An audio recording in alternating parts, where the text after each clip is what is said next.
Qu'est-ce qu'un Noya? Eh bien, un Noya, c'est un système d'arrosage ancestral.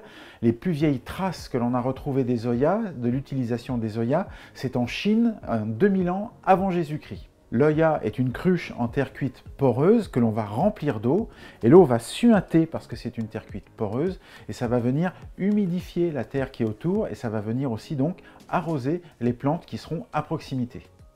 Donc l'Oya est un système d'arrosage autonome, on pourrait presque parler d'arrosage automatique et qui va vous permettre vraiment d'économiser de l'eau puisqu'on estime qu'on va économiser entre 50 à 75% d'eau par rapport à un arrosage classique au tuyau ou à l'arrosoir. Les avantages des Oyas, c'est que d'abord l'arrosage sera plus rapide. Il suffit de remplir les cruches régulièrement quand elles se vident.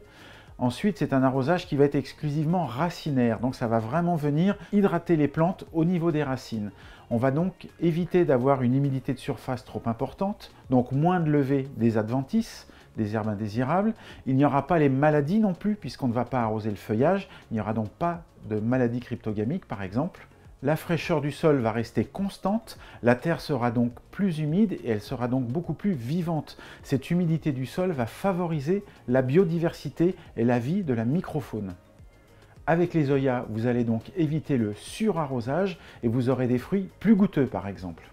La mise en place des Oyas est très simple. Il suffit de creuser un bon trou, d'installer l'Oya à l'intérieur. On l'enterre à peu près à 90%, c'est-à-dire qu'on va l'enterrer jusqu'au col. Et ensuite, on se servira du couvercle, puisque une fois qu'on aura mis de l'eau à l'intérieur, il faut fermer. Ça va éviter, 1, les moustiques, et 2, ça va éviter que des petits animaux, comme les hérissons par exemple, ne tombent dedans. Et puis bien sûr, le couvercle va limiter l'évaporation de l'eau qui est à l'intérieur. Il existe donc des Oyas à enterrer, des modèles comme ceux-ci qui vont être enterrés à côté des plantes. Ça fonctionne aussi bien en pleine terre que dans des pots. Et puis il y a un autre modèle d'Oya, ce sont les Oyas plantés. Ça, on va surtout les utiliser pour les plantes d'intérieur, voire les jardinières. Et il suffit de le planter à la surface du pot, à côté des plantes, et de le remplir d'eau tout simplement. Il existe des Oyas de différentes tailles, notamment au jardin, où ça peut aller de 1 litre jusqu'à 35 litres.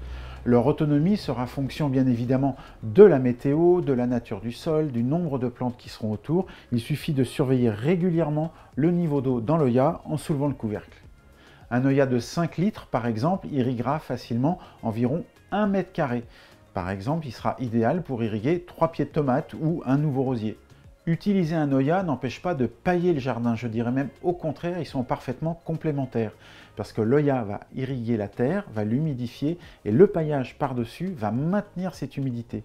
Il y aura donc beaucoup plus d'autonomie en eau pour les plantes qui seront autour. En hiver, par contre, il faudra penser en général à retirer les Oyas du sol.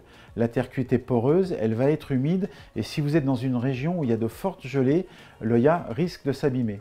Donc tout simplement, on les retire de terre pour les ranger à l'abri pendant l'hiver. Si vous êtes dans une région aux hivers plutôt doux, vous pouvez la laisser en terre et vous paillez bien la surface et surtout vous veillez à ce qu'il n'y ait pas d'eau du tout dedans pendant cette période.